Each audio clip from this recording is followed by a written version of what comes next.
We see a lot of the supply chain reposition themselves in Dubai and in Jebel Ali in particular. So there is a significant growth from supply chain perspective, from trading activities in the automotive space, but also value addition. So for the first time ever, motorbikes gets assembled in Jebel Ali. We're seeing club cars gets assembled in Jebel Ali. Cars are being assembled in Jebel Ali. So there is a shift to do more than just trading and distribution, but value add. So the automotive space is a sector that I would watch out for. Yeah. We in DP World also have launched the world largest and most advanced automotive market. We were entrusted by the leadership of the nation to create a new market in Dubai. It will have a handling capacity of more than 1.2 million vehicles per annum. At one given time, once the development is fully completed, you will be able to store 300,000 cars. It is a fully integrated ecosystem. So you have trading of vehicles across all segments, classic used cars, new cars, supercars. You will have an area for car modification, service center, track testing area. So it's a complete ecosystem for the automotive sector, and it will be a destination for not just the region, but for the world as well.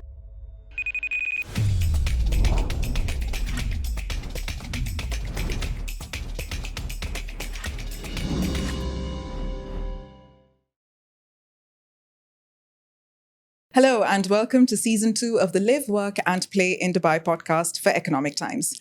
My name is Amandeep and today we are here to uncover some of the industries shaping Dubai's future. From innovation and finance to sustainability and culture, it's all happening right here in Dubai. To talk about some of these developments, I have with me today Mr. Abdulla Al Hashmi from DP World. He heads up Parks and Zones. JAFZA is one of the most important ones that we're all familiar with. So welcome to the show, Mr. Abdullah. It's a pleasure to have you here. Thank you very much, Amanda, for having me here. Great. So, DP World as a multinational logistics company, we don't need to describe what it is. We see it everywhere in cricket stadiums, for example, banners hanging everywhere. On the news, we can see DP World striking deals after deals with various sports, various countries, expanding across Africa, across India. So lots of work happening there. But I would like to understand from you your personal journey with DP World, your kind of career, how you have evolved within DP World, how DP World has evolved from 2010 when you started until now, 15 years hence, how things have changed. Let's have a little bit of a conversation about that. Fantastic. So again, thank you very much for having me in the show. I joined DP World back in 2010, and since then I have grown alongside the organization. So I started my career in the account department, looking after clients, their needs, their issues, and quickly I moved to the business development department, given the fact that I am a finance professional by education, and my earlier career started in banking as well. I was responsible for looking at new development plans for DP World, signing a new concession agreement, expanding the global footprint for the organization, looking at the development of a new product as well to differentiate DP World from its competition. So from 2010, 12 actually, all the way up until 2020, I was in the business development team, and subsequently I moved into the GCC region, where I'm now responsible for parks and zones. So I look after 6 economic zones in the UAE. Jebel Ali Free Zone being the flagship asset of DP World, the National Industries Park, which is adjacent to Jebel Ali Free Zone. The key difference between the two is one follows the Free Zone law, the other one follows the mainland laws. There are 4 other commodity-specific zones that I look after. One being Dubai Maritime City, focused on maritime activities, people who want to build their ships, repair it. This is the destination for them to be in. The Dubai Auto Market, the Dubai FMV Market, and Dubai Textile City. So they are all commodity-specific zones that I look after. In addition to that, we are also mandated to expand DP World GCC into other terrains. not just in the United Arab Emirates, but in the GCC countries and in the Levant countries as well. And you will hear very good news in the following months. That's great. I think one of the reasons that a lot of Indian businesses have been moving into the UAE is because of those links with the rest of the region, with other countries. We're going to be talking about how things like the CEPA that was initiated 3 years ago, how that has changed things. So a little bit more about how parks and zones support local businesses. You know, we hear that a country or a city is only as strong as its infrastructure. And of course, Dubai is known for its cutting-edge infrastructure. So within these parks and zones, can you tell us a little bit about any specific initiatives or policies that are designed to help local businesses or small businesses kind of prosper in this part of the world? So first, Dubai is an incentive on its own. And I'll tell you a story why it's an incentive on its own. So one of the clients came to me and he actually came to my salespeople and he applied for a piece of land. You know, we reviewed the business case, you know, without naming the sector or the individual, because I was proven to be wrong. You know, I said, this is not going to work in Dubai. We've seen it countless number of times. It doesn't work. It's another business that will open up for the next 2 to 3 years, then they will close down. So I said, let's politely reject the application. The guy came back and he was adamant on starting his business and he requested for a meeting. So I said, let's meet. He started the conversation with me and he said, Abdullah, I know you believe that this is going to fail. And that's why you don't want to give me the piece of land. I was really surprised. He actually read me very well. Politely, I was trying to tell him yes. And then he said, trust me, Dubai is the launching pad for my product. You have a ruthless consumer base of more than 200 nationalities. If I can create a product that satisfies their need, then I am confident that I can take this product to the world. And he was right. So he succeeded. And that's why I always say Dubai is an incentive on its own. It gives you the ability to create a global product. It gives you the ability to access new terrains through the United Arab Emirates. Between Jebel Ali Port and Al Maktoum Airport, you have an access to more than 300 cities directly. This is around 65% of the global GDP, a consumer base of 3.5 billion people. So yes, it's not the cheapest place to be in, but it is the most efficient place to do business from. So a very large market can be captured from Dubai, and the government continue to do things that reinforces Dubai as a place where companies' product that can be produced can reach there at an affordable rate. And this takes me to the CEPA agreement. So many of the CEPA agreement got effectuated. It presents significant opportunity to clients, creates green corridors, a much more affordable corridors by the virtue of eliminating custom duty. We have seen firsthand the impact of the CEPA agreement that was signed with India, 15% CAGR, growth CAGR from the time of signing up until today. We've reached, the bilateral trade between the two nations have reached $80 billion. We are on track and, as a matter of fact, ahead of the target that has been set by the two leadership of $100 billion. The UAE is an incentive on its own. This is one.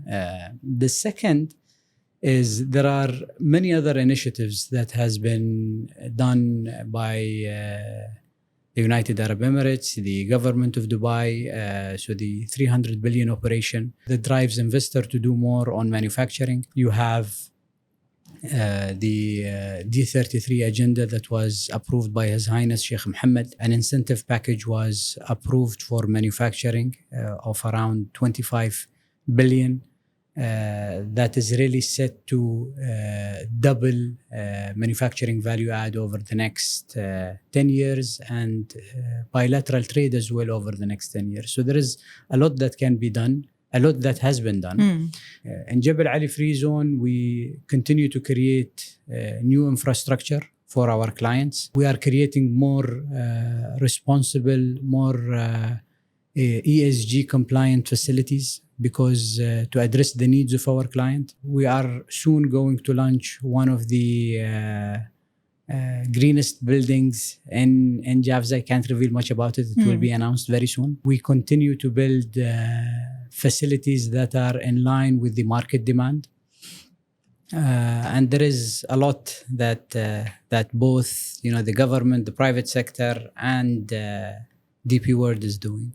That's wonderful. And, you mentioned ESG compliant initiatives have taken place. I won't ask you to reveal too much about the green initiative that you've just mentioned, but we have spoken briefly about how solar energy and sustainability are quite a big focus for DP World and for JAFZA in particular as well. So I understand that there's one of the biggest installations of solar panels operational in JAFZA. So I'd like to understand how, first of all, why sustainability has become such an important part of JAFZA operations, and also how you support the vision of the UAE in achieving that green energy agenda, and also how you could potentially inspire companies to follow that path towards green energy. We are a responsible economic partner. We want to ensure that we do what's best for Mother Nature as much as we can. We have installed more than 158,000 solar panels. It's Middle East's largest rooftop program. It can power up to 6,500 homes. In addition to that, we have partnered with DEWA, Dubai Electricity and Water Authority, wherein we are purchasing all the power needs of JAFZA and DP World from Mohammed bin Rashid Solar Park.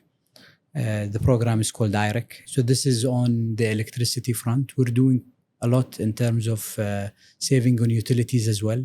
So most of our buildings are being reconfigured to become greener. Last month, we have completed the conversion of JAFZA 15 building to become Platinum LEED building, which means all the equipments, all the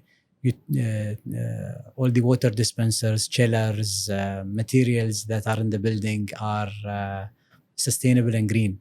Okay. So we have a program. We are on track in terms of converting many of our buildings and assets to become greener by installing these equipment and technologies. So this sudden kind of boom in Dubai's population, it is not necessarily going to have a negative impact on any kind of energy expenditure, energy requirements. So it's nice to know that we've got, a good shift and a good balance with energy needs. Now, talking a little bit about the kind of companies that have come to, JAFZA or DP World in general, what are some industries that you see as being particularly attractive for companies right now? And in the next 5 to 10 years, which industries do you see as being the dominant ones in Dubai? When I look at the economic zones, and when I look at Dubai in particular, it has a very diversified clientele base across all segments and sectors. So I wouldn't say there is a particular sector that will dominate over the others. So there is good, evenly spread sectorial base throughout the Emirate. But we have seen significant demand in the automotive space. Okay. Last year, we handled more than 1 million cars. So DP World today is the largest handler of vehicles globally. We handled across our portfolio more than 3 million vehicles. We see a lot of the supply chain reposition themselves in Dubai and in Jebel Ali in particular. So there is a significant growth from supply chain perspective, from trading activities in the automotive space, but also value addition. So for the first time ever, motorbikes gets assembled in Jebel Ali. We're seeing club cars gets assembled in Jebel Ali. Cars are being assembled in Jebel Ali. So there is a shift to do more than just trading and distribution, but value add. So the automotive space is a sector that I would watch out for. Yeah. We in DP World also have launched the world largest actually, largest and most advanced automotive market. We were entrusted by the leadership of the nation to create a new market in Dubai. It will have a handling capacity of more than 1.2 million vehicles per annum. At one given time, once the development is fully completed, you will be able to store 300,000 cars. It is a fully integrated ecosystem. So you have trading of vehicles across all segments, classic, used cars, new cars, supercars, an area for car modification, service center, track testing area. So it's a complete ecosystem for the automotive sector, and it will be a destination for not just the region but for the world as well. So there's something for everyone. If you want to have a, like you said, supercar and modified cars, but also for the less risky ones, we've got the normal cars. So absolutely. Yeah. So this is on the automotive space. The construction sector as well, with the growth that we're seeing in the city, is booming as well. Yeah. We see a lot of manufacturing activities positioning themselves in Dubai to not just to capture the procurement needs of Dubai, but also the region around us. Factories that produce furnitures, that produce customized furnitures and mass production of furniture as well. I think commodity in general is growing, and it is reflected as well in the numbers of Jebel Ali Free Zone. So in 2019, Jebel Ali clients were able to generate trade value of $99 billion. Last year, we generated $190 billion. Wow. Commodities across the globe, across the board, whether it's trading or logistic for distribution, are positioning themselves in Jebel Ali. One last area that I would like to touch upon is the advanced manufacturing that is finding itself in Dubai. So we have been able to attract research and development centers in Dubai for the first time. I wouldn't say the first time, but at least in my career. Yeah. One of the executives told me they ran a survey internally in order to see where do they position the research and development center that will lead to the creation of a factory in the future. And when they ran a survey, Dubai came as a top 3 because it's a destination where people can live, work, enjoy the lifestyle. And so high precision manufacturing is finding itself in Dubai. One of them is Eaton, that we have signed an agreement with. A company that is called Eaton, specializes in power management tool. It's a $1 billion company listed in the US stock exchange. We have been also able to sign a mega deal with A-Heat, one of the biggest companies in Germany that specializes in heat exchange solution. We have also signed an agreement with an Indian company as well that for the first time ever will produce surface material, a very high precision surface material in Jebel Ali Global Quartz. So there is a lot of manufacturing that is finding itself in Dubai from across the globe, whether it's in the commodity business, the high precision manufacturing, and trading and distribution. That's wonderful. I actually remember reading about the A-Heat deal, and I remember thinking, is there anything that doesn't happen in Dubai? So that's it's good to know that there's quite a lot of purpose behind bringing these deals. So this is about the sectors that are kind of prospering in the parks and zones area. I would also like to talk about where these companies are coming from, because we did briefly chat about how a lot of a large majority of these companies are coming from the Indian subcontinent.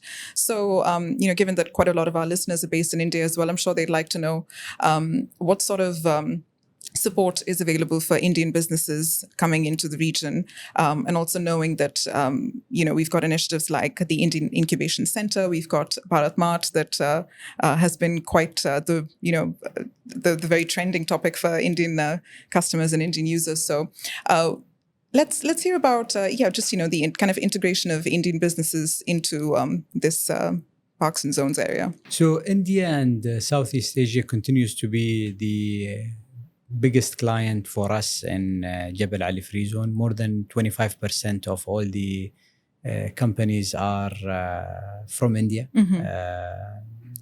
Many of the top billionaires have chosen Dubai as a destination for them to be in. There is a lot of incentives that are shelled for Indian institution and Indian investors in the UAE. You spoke about the Bharat Mart, the CEPA agreement. So Bharat Mart is the region first retail and wholesale marketplace. So from a single establishment, the Indian merchant can access both worlds. He can conduct his operation in the free zone, but he can also conduct his operation in the mainland through a single establishment. Back in the day, you needed 2 offices, 2 shops, 2 showrooms, one in Dubai, one in the free zone to be able to conduct your operation.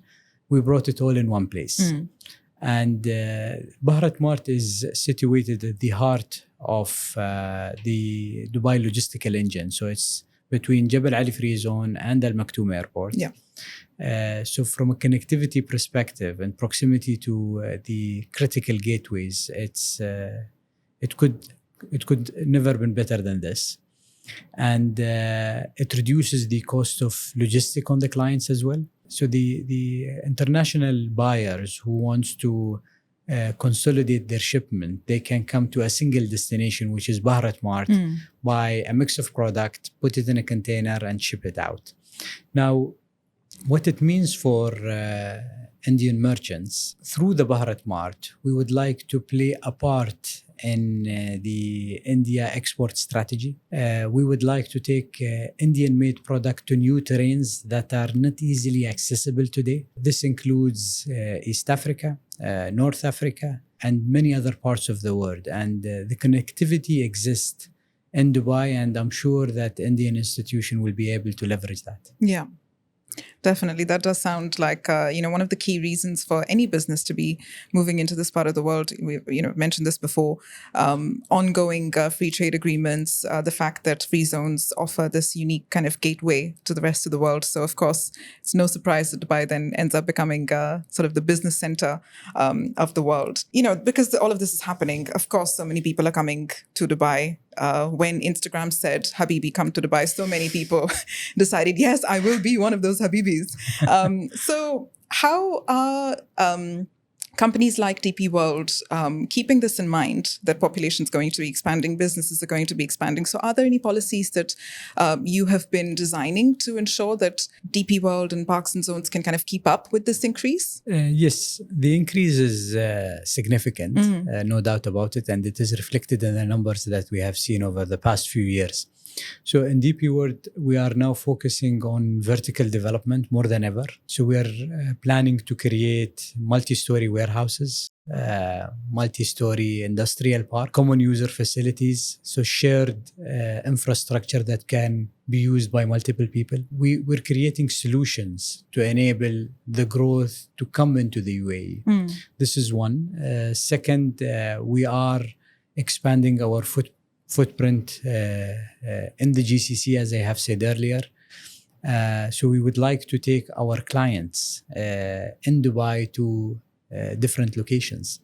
So if they want to be in Somali, we can take them to Somali because we have an economic zone there. If they want to be in London, then we have London Gateway and we can take them there. So we have different economic zones across the globe, and we can extend a similar offering, of course, of what is being offered in Jebel Ali and these new destinations for them to be able to grow their business as well. Okay. You also head up sort of the GCC expansion of parks and zones. So I'd love to hear about any kind of regional developments that are happening. So you've mentioned London, you've mentioned Somalia. So how about, for regional expansion into, let's say, Saudi Arabia, Oman, what can consumers expect over here? In Saudi Arabia, we have a logistic park of around 500,000 square meter. We are progressing in multiple countries. You will soon hear it in the news. Okay. We have very exciting news for our clients and investors. We will be expanding our footprint. Yeah. And we will be in a position to offer solutions for our clients here in Dubai to expand to expand beyond GCC as well. Okay, so my question doesn't catch anyone off guard. It's already in the work, so that's wonderful. Great. So just before we move on to some exciting questions, for businesses coming into the UAE or into Dubai, a lot of people have questions. Dubai is growing so fast; it's evolving in an unprecedented way. So we get a lot of questions. What is actually real? And people tend to just have these doubts about whether or not they should come into the region. So what are some tips that you can give to businesses when they have these doubts and, some kind of oversights that are common that you've seen amongst businesses before they come into the region? So seeing is believing. They definitely need to come for them to feel the market, to feel the momentum. Yeah. In the region. I think this is extremely, extremely important because from far away, no matter how much you read, there is nothing that can beat you coming down, spending some time here in Dubai, seeing it for yourself, to believe in it. So this is one. So it's an open invitation for everyone to come to Dubai. The second one, I would say, I have seen a lot of people pondering for a very long period of time in studies and market assessments, which is important. I'm not saying don't do it. Don't get me wrong. Do commission consultant, do commission your people in order to study and evaluate the opportunity that's out there. But the momentum is fast, so you have to move fast. You have to act fast. So if your gut feeling tells you that there is an opportunity, I think you should start as soon as possible. And I have seen a lot of people missing on amazing opportunities because of this prolonged review of the market position and assessing the opportunity. Let me say that. Let me end it at that. Yeah. And, when you mention seeing is believing, a great initiative by the UAE is the 180-day business visa. So you don't even have to stay for a short time or a long time. You get the perfect kind of mix of 180 days spent in the market and you get to assess for yourself. So I think that's a very helpful tip. Absolutely. Great. We've talked shop a lot. We've spoken about business. We've spoken about how, working in Dubai is very, very beneficial, very profitable. Let's talk about some of the fun things that happen in Dubai. And, you personally as well. You've had a career expanding for 20 years and, you've been part of this hustle. So I'm sure there must be something that you like to do to explore the lifestyle opportunities over here, to really, be part of the growing cultural evolution of Dubai. So what are some things that you enjoy doing? I enjoy reading. Yeah. I enjoy listening to podcasts, especially to the ones that I am not in. So this is something that I do in my free time. I enjoy the playing paddle as well. It's a nice game. Yeah. I'm not good at it, but I really enjoy the game. I enjoy watching football. Yeah.